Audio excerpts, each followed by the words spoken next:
Comilla board 2025-এর tag question দেখব। শুরুতে দেখি our new English teacher is very affectionate. এই কোশ্চেনটা দেখি।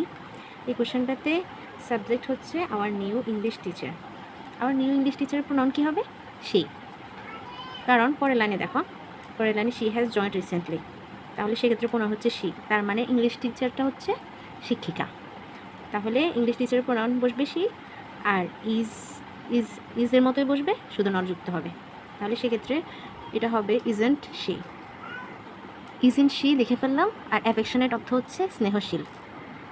বি নাম্বার কোশ্চেনটা, she has joint recently.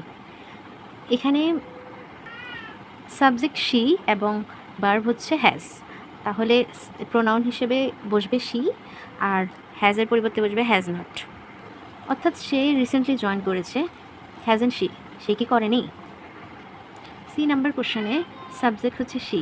She never scolds her students. She never, সে কখনো তার স্টুডেন্টদেরকে ধমক দেয়নি, তাহলে স্কোল্ডস অর্থ ধমক দেওয়া। এখানে নেগেটিভ ওয়ার্ড হিসেবে নেভার আছে, তাহলে আমরা ট্যাগ কোশ্চেন করার সময় এখানে প্রোনাউন হিসেবে সেই বসাবো। আর স্কোল্ডস হচ্ছে প্লুরাল হওয়ার কারণে ডাজ বসানো উচিত ছিল। সো আমরা লিখে ফেলি, she never scolds her students, does she? দুই নং কোশ্চেনে টেক কোশ্চেন করতে হলে each of her students loves her. Each of her স্টুডেন্টসের পরিবর্তে প্রোনাউন বসবে দে, আর লাভস হচ্ছে ডাজ ভার্ব। ভার্ব হিসেবে লাভস থাকার কারণে এখানে ডাজ হওয়ার কথা ছিল, কিন্তু ট্যাগ কোশ্চেনে দুটো প্লুরাল একসাথে বসে না, সেজন্য দের সাথে বসবে ডোন্ট। নান অফ হার স্টুডেন্টসের প্রোনাউন বসবে দে।